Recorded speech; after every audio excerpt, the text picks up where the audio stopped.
The sun bled low over the Gila Valley, turning cactus spines into spears of fire.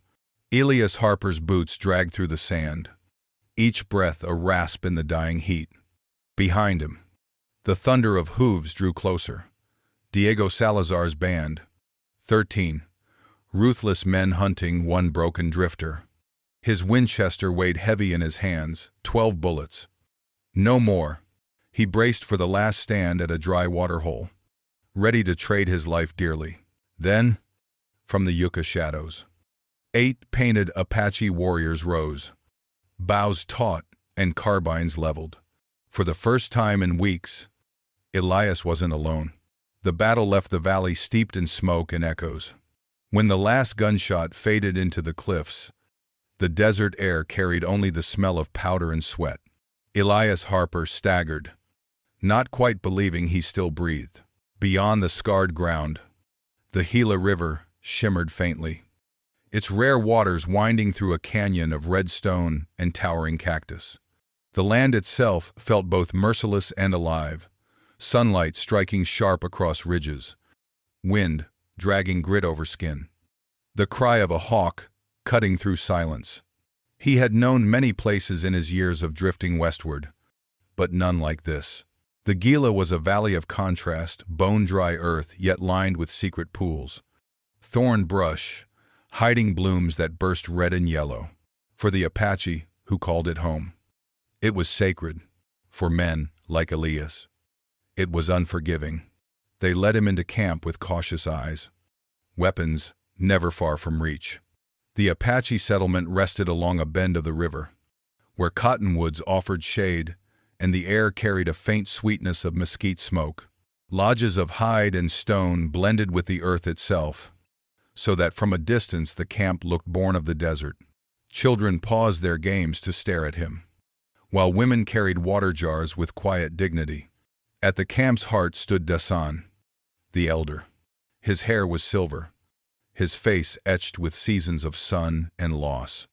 In his gaze flickered both sorrow and resolve, as though he bore not only his people's burdens, but the memory of centuries. Elias sensed at once the weight of judgment there. He was not welcomed as kin, but neither dismissed as enemy. Bezil, the war leader who had guided the warriors, carried himself like the edge of a drawn blade, sharp, proud, unyielding. It was clear the young fighters looked to him with reverence. His suspicion toward Elias was plain.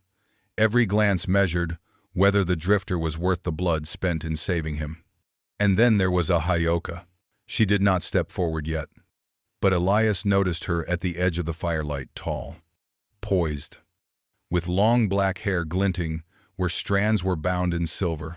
Her eyes were deep and steady, watching without judgment, but never without thought. She was younger than he expected, barely past 20, but something in her bearing spoke of education and purpose. It struck Elias as odd that she seemed to belong to both this desert and some other world beyond it. As night spread its cold fingers over the valley, Elias sat by their fire, the weight of exhaustion pressing him down. For the first time in years, he did not sleep alone under an indifferent sky. Yet, in the hush of the camp, he understood a truth. Survival had brought him here, but destiny would decide if he could remain. Elias Harper awoke to the sound of drums.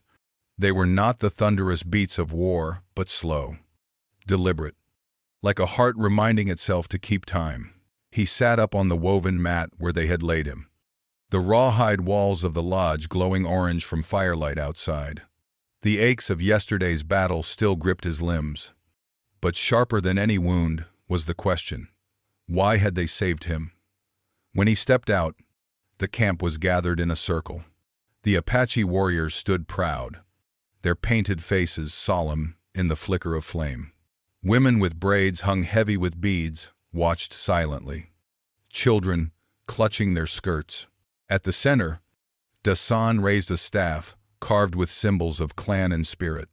His voice, low and steady, rolled over the people like the current of the Gila River.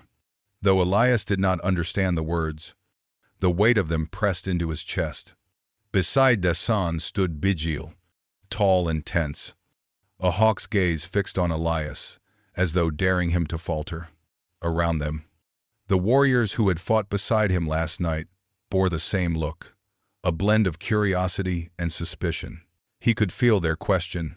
Unspoken, was this stranger a brother, or a danger waiting to turn? Then Dasan spoke in halting English, words hard-shaped by a tongue not raised to them. You fought with my sons. You bled with them. The spirits saw. He paused. Staff, striking earth. You are not enemy. You are gift. Elias shifted uneasily. He had been called many things in his life: drifter, deserter, outlaw, but never gift. From behind the elder, a figure moved forward. She stepped into the circle with a calm that seemed to part the firelight. Ahioka. Her name rippled across the gathering as though it carried its own power. Elias's breath caught. She was dressed in a deerskin dress, worked with turquoise and quill, her hair flowing like black water over her shoulders. Silver flashed at her temples, where small clasps caught the fire's glow. But it was her eyes that held him dark. Intelligent, unwavering. They regarded him not as a man to fear nor to admire, but as one whose soul must be measured. Elias felt himself straightened under that gaze, as if stripped of pretense. Dasan extended his hand toward her. This is my daughter, Ahioka, he said. She will be your wife. The words struck Elias harder than any bullet. Murmurs rippled through the camp, some approving, others sharp with surprise. He froze, unsure if he had misheard. But the solemn faces told him it was no jest. His voice cracked, dry from disbelief. I didn't ask for Bidzil. Stepped forward like a storm breaking, his hand tight on the hilt of his knife. You dare refuse what is given. You think yourself above us. His words, though in Apache, carried a sting. Elias understood well enough. Ahioka raised her hand, silencing him without force. Her voice came clear, strong, touched with an accent, yet fluent. It is not refusal, she said, looking at Elias, but speaking to all. It is confusion. The white man does not know our ways. Her tone was not warm, nor hostile. It was exact. She was interpreting him as one might a text, giving no more than truth. Elias swallowed, meeting her eyes. For the first time, he sensed not just beauty, but authority. The quiet command of someone who carried her people's memory and future alike. Dasan's staff struck again. You saved my people from death. We give you life in return. You are bound now. Her hand is your tether. With it, you belong. The fire crackled in the silence that followed. Elias felt the weight of every eye upon him. Part of him longed to laugh at the absurdity who had lost everything, offered a wife by strangers. Yet another part, deeper and quieter, stirred with something he could not name. For years he had walked alone, chasing ghosts across deserts. Now, for reasons beyond his choosing, he was no longer untethered. When the gathering broke, Ahioka approached him. She moved with the grace of someone raised between two worlds, her steps light as desert sand, her bearing straight as any woman of Santa Fe's schools. She stopped within arm's reach, her gaze steady. You do not have to like this, she said softly, her English precise, tinged with Spanish, but you must respect it. My father has spoken. To refuse is to shame him. To accept is to protect more than yourself. Elias met her eyes, searching. And what of you? Did you choose this? Her expression shifted, a flicker of something unreadable. I choose my people, she said at last. That is all I have ever chosen. She turned, leaving him with words that felt both shield and blade. Elias stood watching the sway of her braid as she vanished into the dark, the fire painting her silhouette against the canyon walls. For the first time since arriving in the Gila, Elias realized the war he had stumbled into was not only of bullets and blood, it was a war of belonging, of survival. of hearts bound where they had no wish to be bound. And in the center of it stood a woman whose gaze he could not shake, whose fate was now entwined with his own. The days that followed settled like dust over the Gila Valley, slow, fine, and persistent. Elias Harper learned quickly that survival in this camp meant more than breathing. It meant listening, watching, and bending himself to a rhythm older than any cattle trail he had ever ridden. At dawn, smoke from the cooking fires curled upward, carrying the scent of roasted corn and mesquite. Elias woke to the murmurs of women grinding seeds, the laughter of children running barefoot over packed earth, the low murmur of men discussing the day's hunt. He felt at once foreign and tethered, as though the camp breathed around him, while he remained a stone lodged in its stream. Ahioka was his guide, not by choice, perhaps, but by decree. She approached their strange bond with a calm that unsettled him more than anger ever could. When he stumbled with the snares, she corrected his hands without softness. "Too tight," she said, pulling the rawhide cord until it sang. When he failed to spot the faint trace of water in dry riverbed cracks, she crouched low, fingertips brushing damp sand, eyes flicking up to him with a mix of disappointment and patience. "You must see with more than your eyes," she told him. "The desert hides what it does not want to give. If you do not respect that, you will die thirsty." Her words cut, but Elias endured them. He remembered Ohio's fields, green and generous, where water bubbled without asking. Here, every sip was a battle. He respected that, even if he resented being lectured like a child. One evening, after a long day tracking jackrabbits, Elias collapsed by the fire. His hands ached, his throat dry. But the sight of Ahioka preparing the meat struck him with quiet awe. She moved swiftly, blade flashing in firelight, her braid falling forward as she worked. No gesture was wasted. "You were not always here," Elias said finally, surprising himself with the sound of his own voice. "You've seen other places." She paused, glancing at him. "Santa Fe. The sisters taught me letters, Spanish, English, the ways of your people." Her tone carried no boast. It was fact, delivered as coolly as the desert night. "Then why come back?" Her hands slowed over the meat. "Because letters do not stop soldiers. Prayers do not keep land. Here, I am needed." Elias heard the unspoken layer her people had chosen her as their bridge, the one who could speak both tongues. She had not been given a choice. He felt a pang of kinship. He too had been driven by duty, not of his own making. First as a son, then as a soldier, and now as something else entirely. In the days that stretched into weeks, small exchanges accumulated. She taught him to taste the sweetness of cactus fruit and the bitterness of desert sage. He showed her how to mend a saddle strap with sturdy stitching, and she did not mock his clumsy fingers. They shared silence as often as words. And in those silences, Elias found himself studying her, the curve of her jaw, the firelight glinting off her earrings, the way her eyes sharpened when she measured the horizon. Once, while gathering mesquite pods, Elias asked without thinking, "Do you ever want more than this, a life without fear of soldiers?" Without hunger, her reply came soft but edged. "Wanting does not change the desert. You learn to live with what is given, or you de-wishing." It silenced him, but the words stayed. He realized she did not speak only of the desert.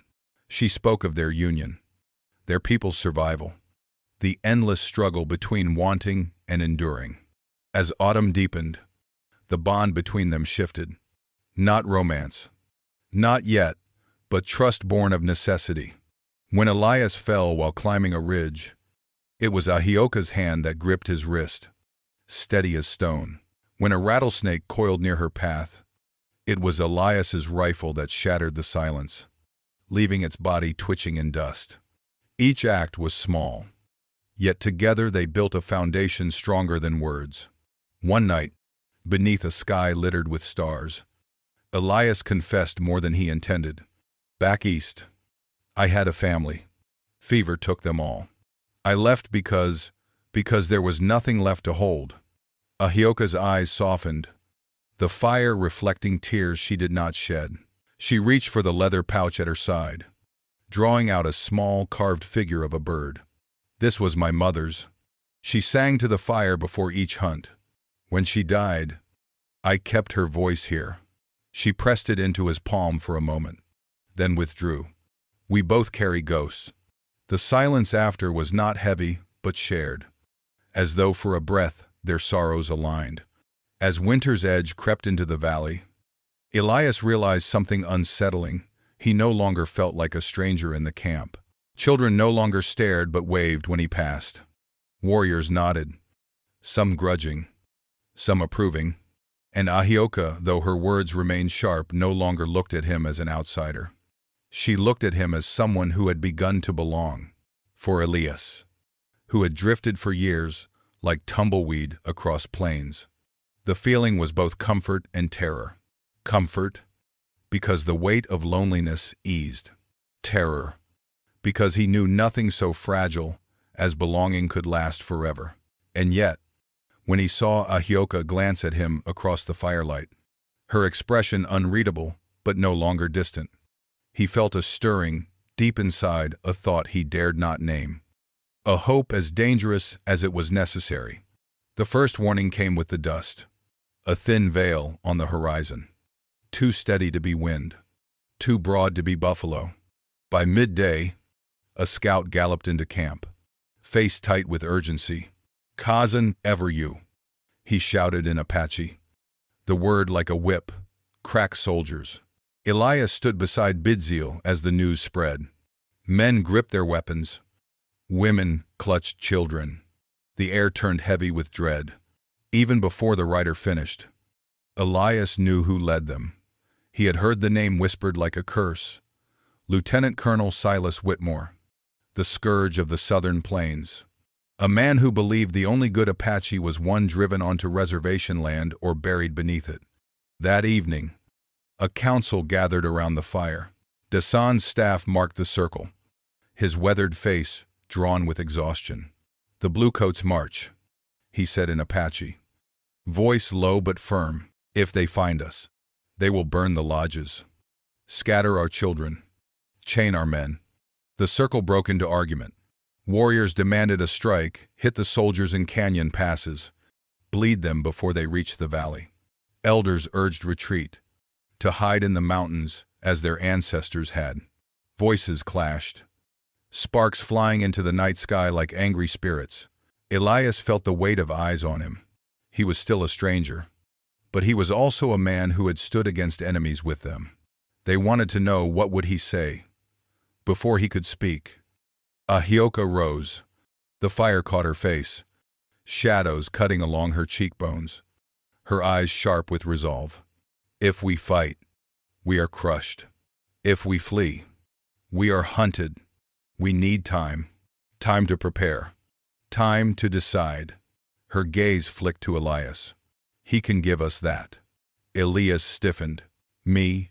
She stepped closer, addressing the council.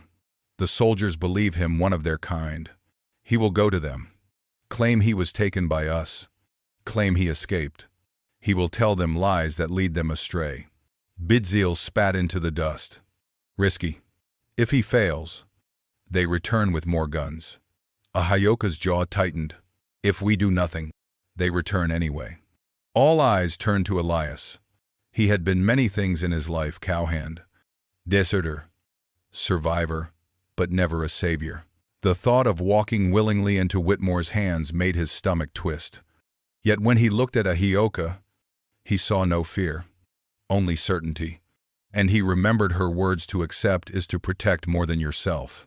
"I'll do it," he said, voice steady, though his insides churned. "But I'll need to look the part." So they made him into a ghost of a prisoner. Ahioka cut jagged lines into his shirt, stained the fabric with ash and dirt. She smeared red clay on his skin, leaving him bruised in appearance. With a knife, she nicked his hair unevenly, strands falling into the fire. Her hands, deft and unhesitating, left him ragged and believable. When she stepped back, her eyes lingered on him, softer than before. "Take this," she whispered, pressing a small leather pouch into his palm. "My mother's charm. For protection." Elias closed his fingers around it. The weight, oddly grounding.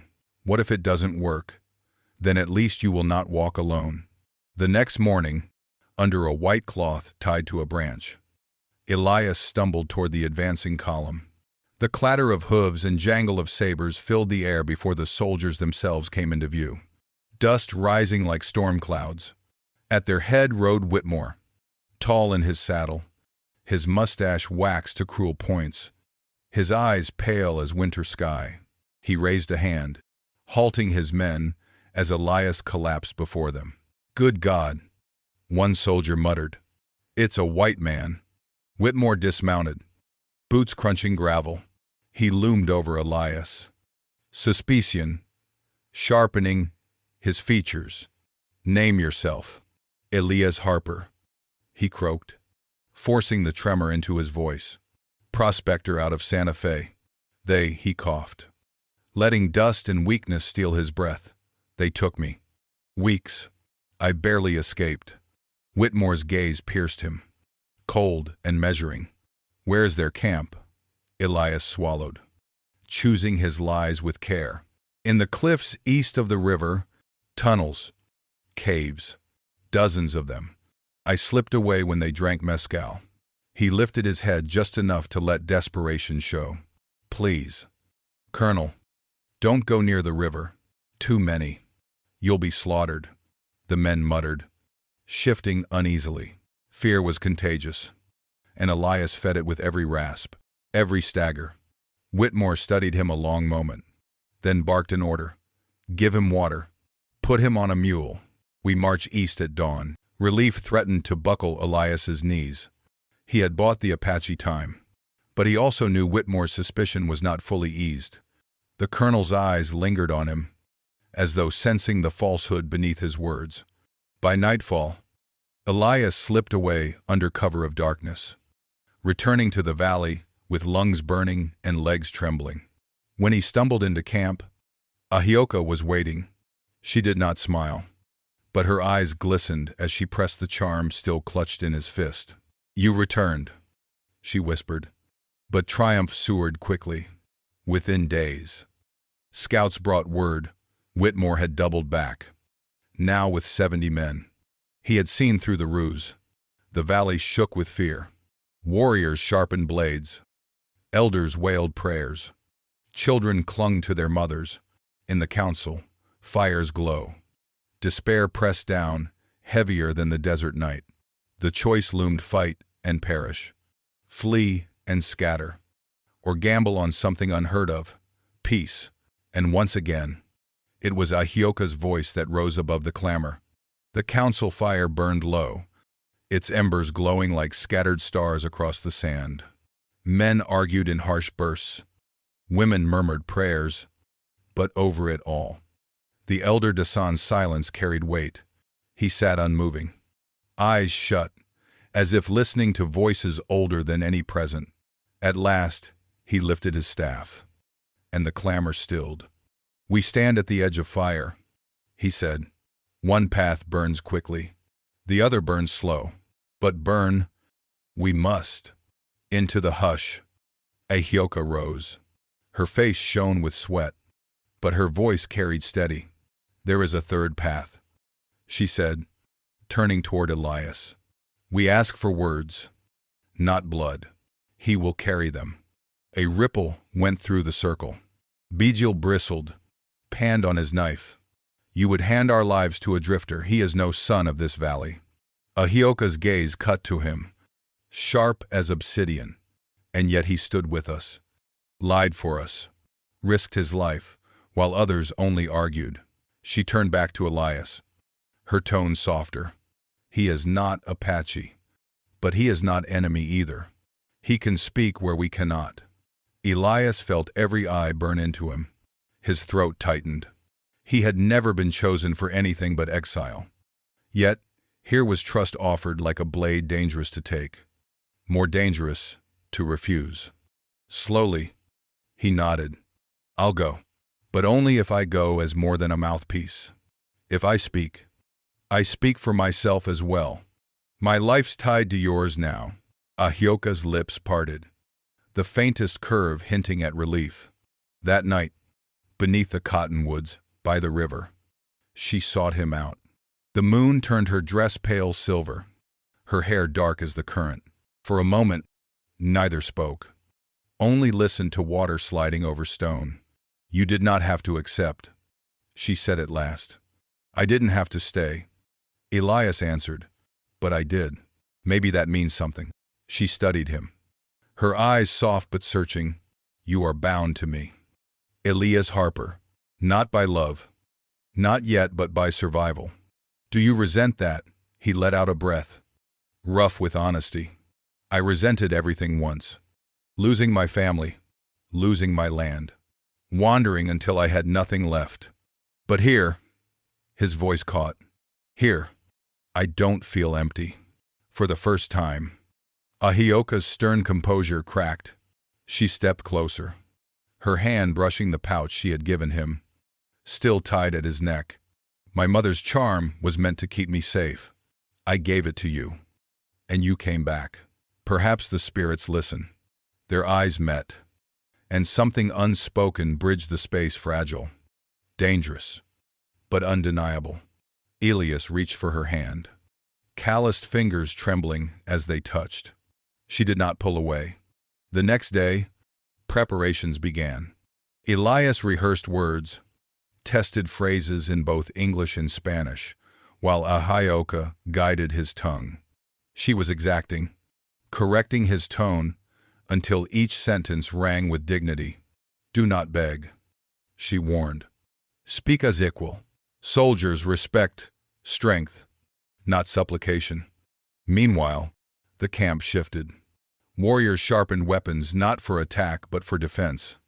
Elders gathered sacred bundles, ready to flee if talks failed.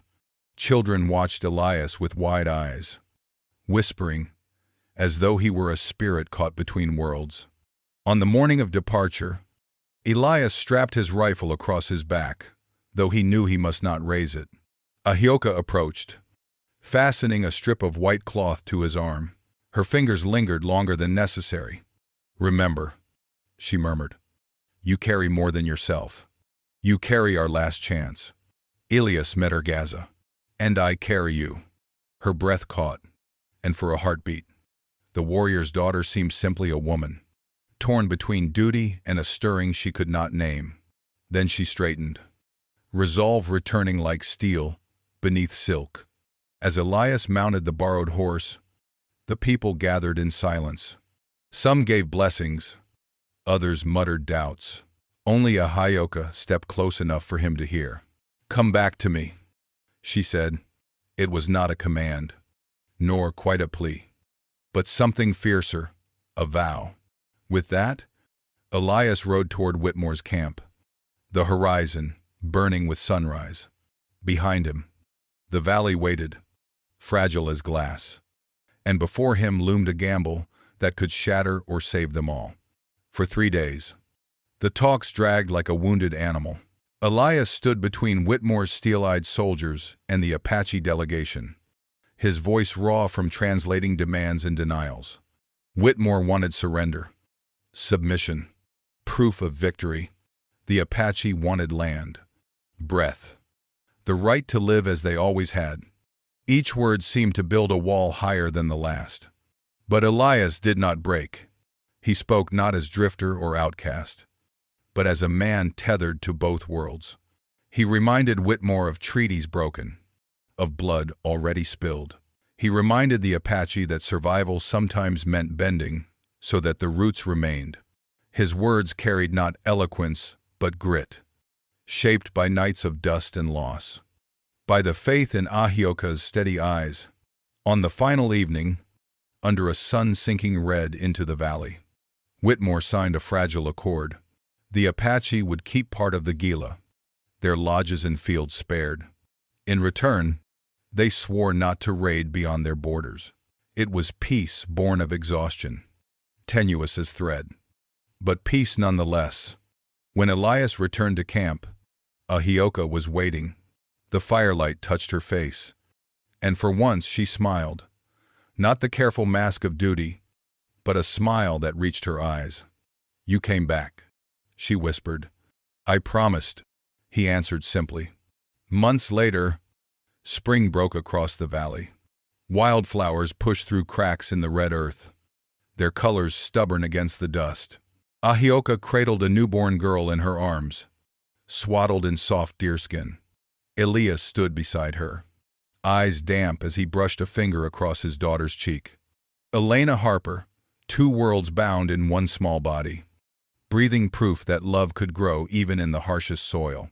Around them, the camp sang, voices rising with drums. For the first time, Elias felt the valley was no longer a place of exile but of home. And when the wind swept through the cottonwoods, scattering petals, like prayers, Elias knew the Gila would remember this moment not for battles fought, but for the fragile bloom of hope planted in its dust. Thank you for walking beside Elias and Ahioka through the dust of the Gila Valley.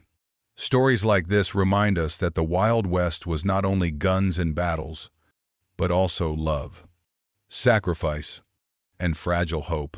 If this journey moved you, please like, share, and subscribe so more voices can rise from history's silence.